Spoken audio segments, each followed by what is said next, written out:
आज पूरा विश्व कान्हा का जन्मदिन मना रहा है। जन्माष्टमी है, मंदिरों में चहल पहल है, दुनिया में चहल पहल है। कान्हा की यादें हैं, कान्हा के करतब हैं, कान्हा की गीता है, कान्हा का प्रेम प्रसंग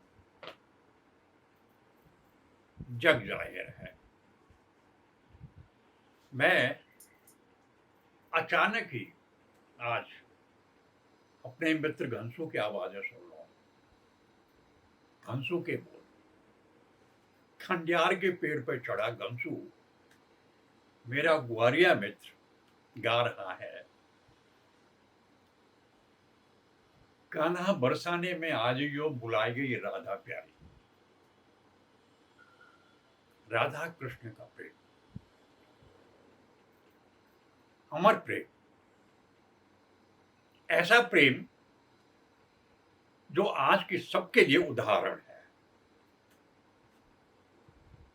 और मैं केशव के साथ पता नहीं क्यों अपने आप को बहुत जुड़ा हुआ पाता हूं। ब्रिज की जहां बात आती है, वो ब्रिजवासी थे और मैं भी ब्रिजवासी हूं। वो गाय भैंस चराते थे, मैंने भी गाय भैंस चराई उसी ब्रिज में। और आज इतने दिनों के बाद मैं भूल नहीं पाता हूं उस सड़क को, उस ब्रिज को, जहां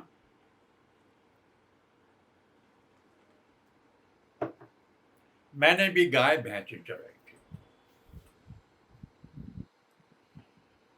हमें ग्वारिया कहते थे, हमारा जैसे रैंक कहा जाए ग्वारिया मीन्स गाय भैंस चराने वाले।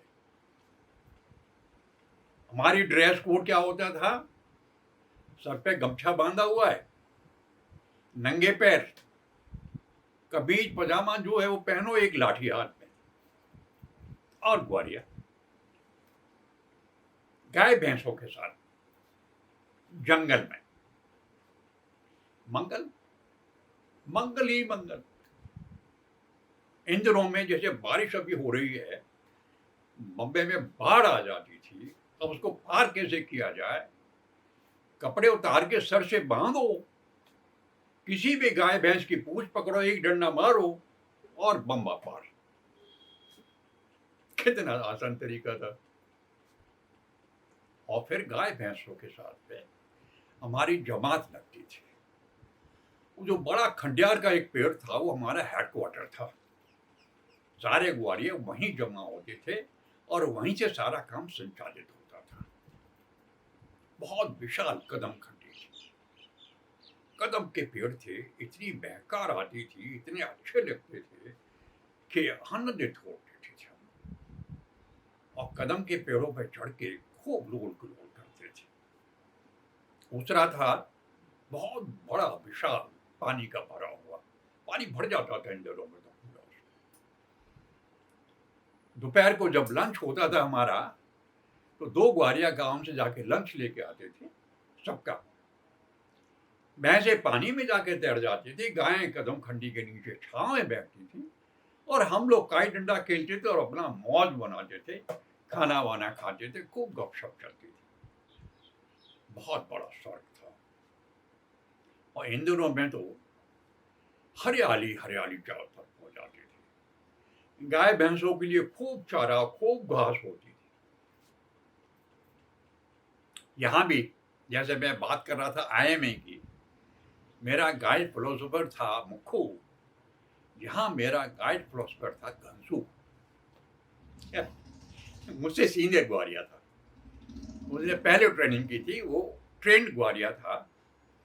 और मुझे पता है जिस दिन पहले दिन मैं ग्वारी करने गया था और मेरे पैरों में गोखरू भर गए थे, कांटे लग के मैं खड़ा हो गया था और आंसू आ गए थे, तो घनसू ने कहा, अरे क्या हुआ? मैंने कहा, अरे खोखरू, घिस दे पैरों को, घिस दे। मैंने पैर घिस के निकला था, कहते यही तरीका है। गोखरू लग जाते, नंगे पैर होते थे, गोखरू लग जाए घिसते हुए निकल जाओ। फिर उसने मुझे बताया था यमुना का बहुत विशाल खादर था, लंबे लंबे जबासे खड़े थे उसमें, कांटे वाले, उनमें से कैसे पार होना है ये भी घंटू ने ही ट्रेनिंग दी थी मुझे। और एक डूडी गाय थी, इतनी चालाक गाय थी, चुपके से आंख बचा के खेत में घुस जाती थी जाके। घंसू एक बार उसको आवाज लगा दे डूडी, दौड़ी चली आती थी, उसको पता था घंसू कितना क्या करेगा उसका। मैं भी हैरान था यार ये, लेकिन जानवर भी प्यार भी समझते और डंडे की मार भी समझते, और यही दो रास्ते ही वहां उनको कंट्रोल करने का, प्यार और डंडे की मार। घंसू वॉज एक्सपर्ट। बड़ा एक ऐसा स्वर्ग था जहां सुबह से जाके शाम जब घर लौटते थे तक हम मस्ती पे फ्रेश होते थे। एक दिन क्या हुआ, खाना आया दोपहर का, सबको सबका खाना मिल गया, मुझे खाना नहीं मिला। मैंने कहा मेरे खाने का क्या हुआ? दीपा कहता तेरे घर से खाना आज नहीं आया। खाना नहीं आया? वो कहता अरे यार बांट के सबके साथ रोटी खा ले, थोड़ा थोड़ा सबके साथ खा लिए तो गुजारा चल जाएगा, क्या हुआ, कोई बात। मुझे पता नहीं क्यों इतना क्रोध चढ़ा, इतना दिमाग खराब हुआ। मैंने कहा मैं नहीं खाना खाऊंगा, मैं किसी का खाना नहीं खाऊंगा। शाम तक भूखा रहा, और जब शाम को घर लौटा तो माता श्री ने देखा कि मेरा मुंह ढटका हुआ है। कि क्या हुआ भैया, क्या हो गया? मैंने क्या हो गया, खाना क्यों नहीं भेजा? सुबह से भूखा हूं। कहती क्या? मैंने तो तुझे पराठे भेजे थे घी के, वो परत वाले पराठे भेजे थे। कहते हाँ, आज तेरी चॉइस वाले वो पराठे बना के भेजे थे मैंने तो। ओहो, मेरी समझ में आ गया कि हो इस कांडे दीपा ने ही पराठे खाए हैं। घंसू को पता लगा, घंसू ने भी यही बात बोली, जरूर इस दीपा काने ने तेरे पराठे खा लिए। कोई बात, इसको सबक सिखाएंगे एक दिन जरूर। और एक दिन मैं और घंसू दोनों, हमारा नंबर पड़ा घर से सबके खाना लाने का। उस दिन हमने प्लान बनाई। मैंने कहा घंसू आज इस गाने को इन सबको सबक सिखा देते। सबके घर से खाना हमने कलेक्ट किया, आगे बम्बे पे बैठ के सबका खाना उठा उठा के बम्बे में फेंक दिया, कुछ खा लिया कुछ फेंक दिया। जाके बोलो भाई आज किसी के घर से खाना आया नहीं। लोग बोले क्या हुआ? मैंने कहा पंडित ने कहा ग्रहण पड़ रहा है, आज किसी के घर खाना बना नहीं, शाम को बनेगा। मैंने एक झूठ बोल के सबको पकड़ा दिया। करते क्या, खाना तो पहुंचा ही नहीं। शाम तक सबके चेहरे लटक गए और क्या कर, सब अपने अपने घर चले गए। बात की बात, काम खत्म हो गया। लेकिन वो बात खत्म नहीं हुई थी, वो बात खत्म नहीं हुई थी।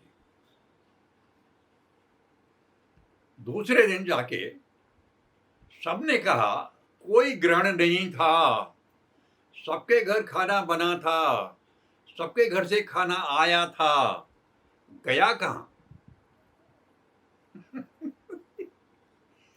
हमने कहा हमने बम्बे में फेंक दिया था। हमारे पराठे किसने खाए थे? हमारे पराठे किसने खाए थे? झगड़ा खड़ा हो। अब नेचुरली हमारे हेड ग्वालियर थे चिरंजीव, काला वो उसकी बड़ी बड़ी मूछें थी और धाकड़ ग्वालियर था। केस चला गया चिरंजीव के पास हेडक्वार्टर। पहले उसने घंसू को धमका, घंसू बेचारा टूट गया, कहता मैं क्या करूं जी, कृपाल था इसने ही मुझे तो कहा कि मेरे पराठे खा लिए और आज मैं सारा ब्लेम मेरे ऊपर आ गया। चिरंजीव ने मेरी तरफ देखा, कहता मैं तेरी दादी जी की बहुत इज्जत करता हूं, मैं तो सोचता था तू बहुत अच्छे घर का लड़का है, लेकिन तू तो झूठ बोलता है, तू तो झूठा है। फिर क्या था, मैंने कहा हां तू चोर है, पशुओं चुराता है, इधर से आता है जमुना से, इधर के पशु उधर बेच देता है, इधर के पशु उधर बिकवा देता है। हेड चिरंजीव ग्वालियरों का हेड था, मैंने बम फाड़ दिया। और ये बात मुझे घमसू ने बता दी थी पहले कि ये काम करता है, मुझे नहीं पता था, घमसू ने ही मुझे बताया था। लेकिन चूंकि बात मौके पाई मेरे मुंह से निकल गई, मैंने कह दिया। बम फिर तो क्या था, चिरंजीव आपे से बाहर, दीपा इसके गाय भैंसे बकार दो, इसको निकालो यहां से, मैं इसको छोड़ूंगा, इसको मैं रखूंगा नहीं अभी। हम भी खड़े हो गए, मैं सबसे छोटा था, सबसे जूनियर भी था। मैं कोई बात नहीं, हम अपने पशु ले जाते बाहर, हम भी नहीं चलाते तुम्हारे साथ, हमारे भी खेत हैं यार, क्या दिक्कत है। गाय भैंस लेके हम घर चले आए। हमने दादी को कहा अब हम ग्वारे नहीं करेंगे। कहा क्या करोगे, हमने कहा हम स्कूल जाए। यहां कान्हा गोकुल को छोड़ के मथुरा चले आए थे, वो उनकी ग्वारी खत्म हुई थी वहां, उन्होंने गोकुल छोड़ा था, मथुरा चले आए थे।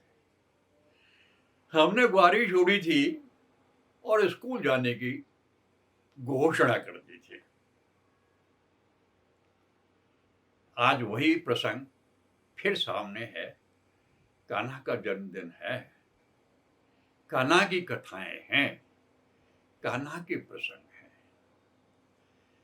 लेकिन आज ब्रिज में वो घना भी नहीं है, कदम खंडी भी नहीं है, न ऊसर है, न पोखरा है,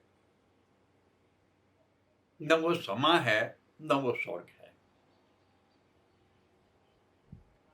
स्कूल की बात अगले प्रसंग में कभी फिर करेंगे। कान्हा ने क्या किया, हमने क्या किया, इसकी चर्चा फिर करेंगे। तब तक के लिए नमस्कार, प्रणाम।